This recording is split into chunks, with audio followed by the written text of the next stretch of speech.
അത് പറഞ്ഞപ്പോഴാ ഒരു സംഭവം ഉണ്ടായി. അതാണ് പ്രധാനമായിട്ടും പറയണമെന്ന് വിചാരിച്ച വിശേഷം. എന്താണ് പ്രധാന വിശേഷം? ഞങ്ങൾ ലാൽബാഗ് പോയിരുന്നു. ഇങ്ങോട്ട് വരുന്നതിന്റെ തലേ ദിവസം ഞാൻ എന്തോ ആലോചിച്ചുകൊണ്ട് ഒറ്റയ്ക്ക് ഇങ്ങനെ നിൽക്കുമായിരുന്നു. അപ്പണ്ട് ഇതേ പ്രകാശ് ഒലിപ്പീരുമായി വരുന്നു. എന്നിട്ട് ബാക്കി ഞാൻ കാണിച്ചു തരാം. നീ ഞാൻ പ്രകാശ്. ഓക്കെ, എന്താ ഇങ്ങനെ നിൽക്കുന്നത്? അവിടെ നോക്കുന്നെന്തിനാ? ശരി. ഹലോ, എന്താ ഇവിടെ തനിച്ച്? എനിക്ക് കുട്ടിയോട് സീരിയസ് ആയിട്ടൊരു കാര്യം പറയണ്ടായിരുന്നു. As everybody under these circumstances, well, I'm a bit nervous. English, you see, you know well. എനിക്ക് അപ്പോഴേ കാര്യം മനസ്സിലായി. ഞാൻ പറഞ്ഞു പറയാനുള്ളത് എന്താന്ന് വെച്ചാ മടിയില്ലാതെ പറ. പിന്നെ പുള്ളി Sona, please don't misunderstand me. പറയാൻ പലതവണ വിചാരിക്കുന്നു.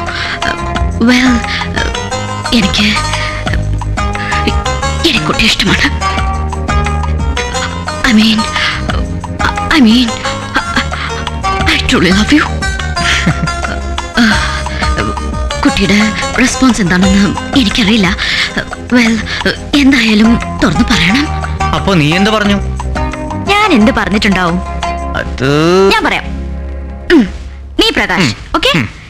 ഞാൻ പതുക്കെ പതുക്കെ നടന്ന് പ്രകാശിന്റെ അടുത്തേക്ക് ചെല്ലുന്നു. എന്നിട്ട് നീ ഒരു ബാക്ക്ഗ്രൗണ്ട് മ്യൂസിക് വായിച്ചേ. ബാക്ക്ഗ്രൗണ്ട് മ്യൂസിക്കോ? ഇതുപോലത്തെ സമയങ്ങളിൽ സിനിമയിലൊക്കെ കാണുന്ന പോലെ.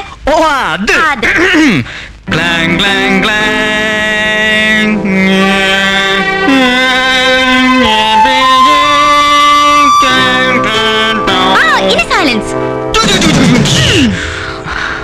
ഞാൻ പ്രകാശിനെ ഒരു നിമിഷം ഇങ്ങനെ കണ്ണിലേക്ക് തന്നെ നോക്കി. എന്നിട്ടത് ഇങ്ങനെ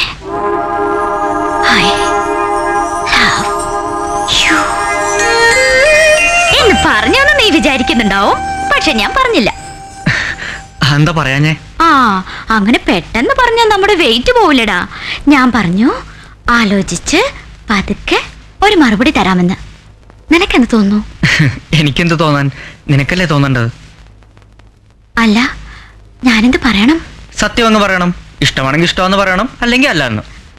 അതിപ്പോ എനിക്ക് അറിയുന്നില്ലല്ലോടാ. അപ്പൊ സിമ്പിൾ, അങ്ങനെ പറ. പെട്ടെന്ന് ഏതായാലും അങ്ങനെ പറയണ്ട, അല്ലടാ. ഞാൻ എന്റെ മനസ്സിലിട്ട് ശരിക്കും ഒന്ന് കുലുക്കി നോക്കട്ടെ.